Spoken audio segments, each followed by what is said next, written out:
Halo, Assalamualaikum warahmatullahi wabarakatuh. Apa kabarnya anak soleh dan soleha hari ini? Tetap semangat belajar ya. Kita lanjutin pelajaran kita yang kemarin ya. Kalau kemarin itu tentang sejarah perkembangan teknologi komputer. Sekarang kita akan belajar tentang dampak teknologi komputer terhadap masyarakat. Oke anak soleh dan soleha, kita mulai yuk belajarnya. Oke, dampak teknologi komputer terhadap masyarakat. Komputer sebagai sarana penyampaian informasi dan komunikasi. Komputer bisa dipakai sebagai sarana internet. Lewat internet, orang bisa mencari bermacam-macam informasi dan berkomunikasi. Saat ini, kita dapat menikmati berbagai kemudahan dalam bidang komunikasi, transportasi, pendidikan, dan sebagainya. Kita dapat berkomunikasi menggunakan aplikasi pesan di telepon pintar misalnya ya. Oke, contoh yang lain dalam dampak teknologi komputer terhadap masyarakat yaitu kita dapat dengan mudah memesan transportasi online melalui telepon pintar. Itu yang biasa anak soleh dan soleha pakai yaitu misalnya Grab, Gojek, seperti itu ya. Kemudian ada lagi contoh dampak teknologi komputer yang banyak kita temukan dalam kehidupan masyarakat.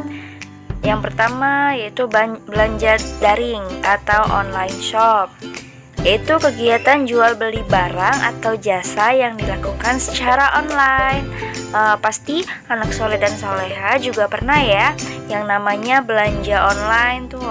Biasa kita membelinya contohnya di Blibli, Shopee, Tokopedia, Bukalapak, dan lain sebagainya. Kemudian ada yang namanya buku elektronik atau e-book, electronic book tuh ya. Salah satu manfaatnya yaitu berkurangnya penebangan pohon untuk kebutuhan pembuatan kertas. Jadi dengan adanya e-book ini kita akan mengurangi penebangan pohon. Selain itu, harga e-book juga lebih murah daripada buku yang sama dalam bentuk cetak. Jadi, kalau di buku elektronik ini atau e-book ini lebih lengkap. Jadi, kita nggak perlu beli buku itu satu-satu, kayak gitu. Jadi, lebih mudah, lebih murah juga. Buku elektronik ini juga dapat dibaca di mana saja. Jadi kita tinggal bawa misalnya handphone ya. Di handphone, di meja, di laptop itu kita bisa buka e-book. Jadi kita bisa gunakan di mana saja, kita bisa baca di mana saja. Nah, kalau kita udah tadi buku elektronik atau e-book, kita lanjut ke robot. Robot biasanya diprogram dengan komputer. Robot dibuat untuk membantu tugas dan mempermudah kehidupan manusia, karena robot dapat melakukan tugas dengan cepat dan tepat, tanpa merasa lelah dan bosan seperti manusia. Jadi kita juga bisa dibantu dengan robot dengan program komputer itu tadi. Contoh-contoh robotnya, misalnya ada robot industri, robot penjelajah planet, dan robot medis. Nah, kemudian ada pembelajaran elektronik atau e-learning yang seperti kita ini ya, komunikasi lewat smartphone atau laptop atau komputer meja bisa kita lakukan dengan pembelajaran elektronik ini. Seperti kita Zoom kayak gitu ya, itu merupakan salah satu contoh pembelajaran elektronik juga. Jadi, apa itu pembelajaran elektronik atau electronic learning? E-learning itu merupakan proses untuk mendapatkan pengetahuan dengan bantuan komputer. Pembelajaran elektronik dapat dilakukan secara online dengan bantuan multimedia seperti video, audio, dan kamera web. Kayak gitu ya. Selanjutnya ada komputasi awan atau cloud computing. Apa itu komputasi awan? yaitu layanan jaringan yang memproses informasi dan menyimpan data dalam ukuran besar. Contohnya apa aja ya? Contohnya itu ada Google Drive, Dropbox, iCloud dari Apple, tuh contoh dari komputasi awan, kayak gitu ya. Data yang disimpan tersebut dapat diakses di mana saja, asalkan anak saleh dan saleha itu memiliki sambungan internet.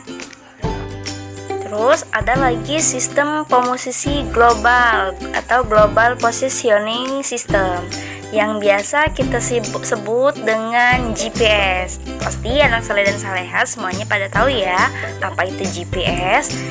GPS yang membantu untuk mencari jalan pintas ke lokasi suatu tempat dengan cepat, kayak gitu. Jadi kita mau pergi, misalnya kita mau pergi ke suatu tempat yang kita tidak tahu itu jalannya di mana. Nah, jadi kita bisa menggunakan yang namanya tadi GPS, mencari jalan pintas ke lokasi tempat yang dengan cepat, kayak gitu ya. Itu bisa melalui telepon pintar, tablet atau komputer meja, laptop juga bisa. Tapi biasanya kita menggunakan GPS ini melalui smartphone yang kita bawa. Jadi dengan mudah kita mencari jalan tersebut dengan GPS tadi. Seperti itu ya. Kemudian yang terakhir ada konsol permainan atau video game konsol. Nah, siapa sih yang tidak tahu dengan permainan ini?